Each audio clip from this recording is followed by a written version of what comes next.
I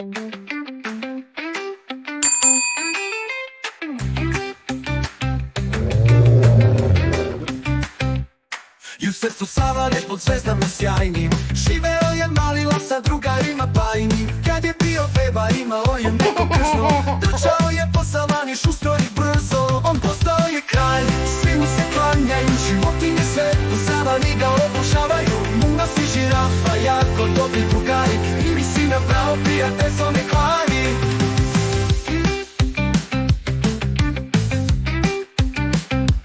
Žirafi je uvek u oblacima glava, lako spazi ko dolazi sa drugog kraja. Mungos je mali, ali uvek u brzini, pomaže lavu kad lovi po mesečini. On postao je kralj, svi mu se klanjaju, životinje sve u savani ga obožavaju. Mungos i žirafa, jako dobri drugari, i mi si nabrao prijatelj so ne kvari.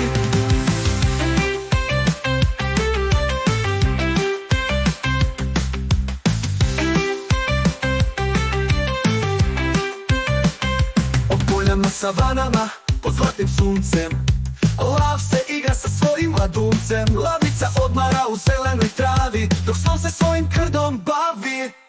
On postao je kralj, svi mu se klanjaju, životinje sve u savani ga obožavaju. Munas i žirafa, jako dobri drugari, i mi si nabrao prijatelj so ne kvari.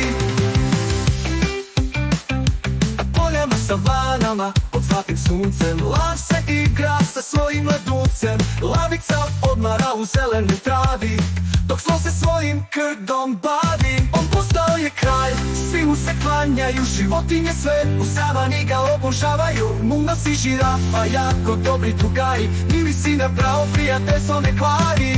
Kad sunce zađe i noć se spusti, savana i polje ostanu pusti. Sve životinje tonu u san, jer bio je ovo još jedan divan dan.